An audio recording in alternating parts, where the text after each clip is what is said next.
अब से कुछ ही मिनट पहले बड़ी खबर आई है। ईरान ने अब अजरबैजान पर भी हमला कर दिया है।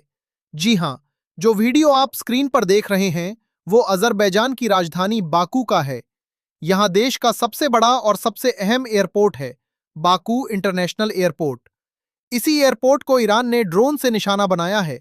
यह कोई छोटा हमला नहीं था। ऐसा नहीं कि एक ड्रोन आया और चला गया। ईरान ने एक साथ कई ड्रोन भेजे और पूरे एयरपोर्ट को टारगेट किया। रिपोर्ट्स के मुताबिक इसमें ईरान के शाहिद ड्रोन इस्तेमाल किए गए।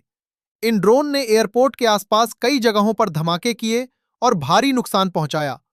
अब सबसे बड़ा सवाल यह है कि ईरान ने अजरबैजान को ही क्यों निशाना बनाया। देखिए, अभी जो हालात बन रहे हैं, उसमें ईरान कई देशों पर दबाव बनाने की कोशिश कर रहा है।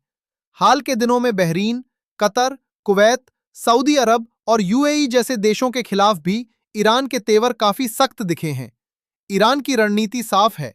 वो चाहता है कि इन देशों के बड़े और चमकते शहर जैसे दुबई, अबू धाबी और रियाद डर के माहौल में आ जाएं।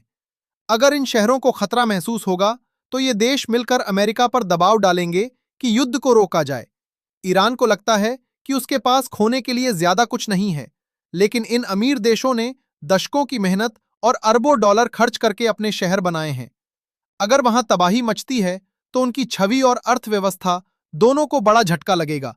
इसलिए ईरान इन देशों को डराकर अमेरिका पर दबाव बनवाना चाहता है।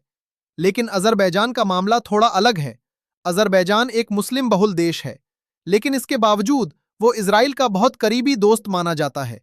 कई रिपोर्ट्स में कहा गया है कि अगर किसी मुस्लिम देश को इजराइल का सबसे बड़ा साथी कहा जाए, तो वो अजरबैजान ही है। अजरबैजान की सेना में जो कई आधुनिक हथियार हैं, उनमें से काफी हथियार इजराइल से आए हैं। ड्रोन, मिसाइल सिस्टम और कई नई टेक्नोलॉजी इजराइल ने ही अजरबैजान को दी है।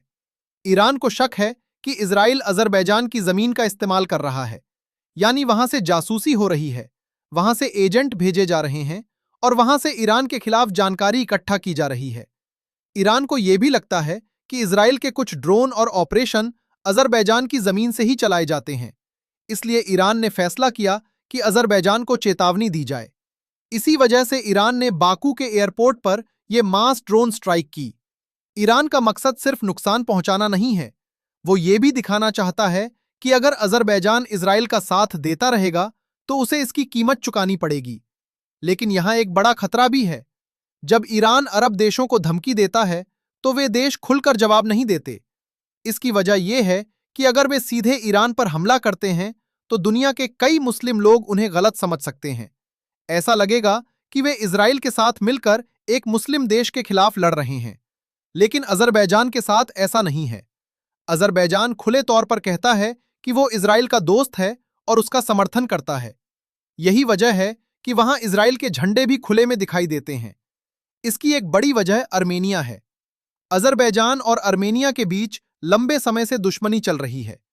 दोनों देशों के बीच कई बार युद्ध हो चुके हैं। पहले के कई युद्धों में अजरबैजान को मुश्किलों का सामना करना पड़ा था, लेकिन हाल के सालों में हालात बदले हैं। जब नागोर्नो कराबाख को लेकर संघर्ष हुआ, तो इजराइल ने खुलकर अजरबैजान का साथ दिया।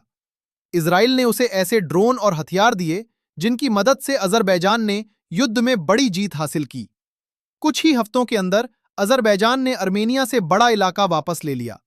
इसी वजह से अजरबैजान के लोग इजराइल को अपना मजबूत साथी मानते हैं, भले ही देश की आबादी ज्यादातर मुस्लिम हो। अब अगर ईरान बार बार अजरबैजान पर हमले करता है, तो हालात और बिगड़ सकते हैं।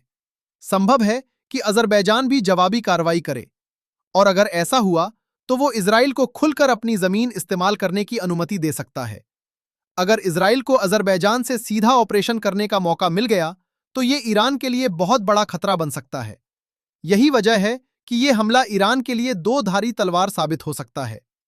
एक तरफ ये अजरबैजान को डराने की कोशिश है, लेकिन दूसरी तरफ इससे अजरबैजान और ज्यादा मजबूती से इजराइल के साथ खड़ा भी हो सकता है।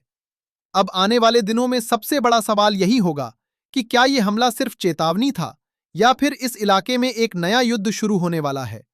अगर हालात ऐसे ही बढ़ते रहें, तो पूरे क्षेत्र में तनाव और भी ज्यादा बढ़ सकता है।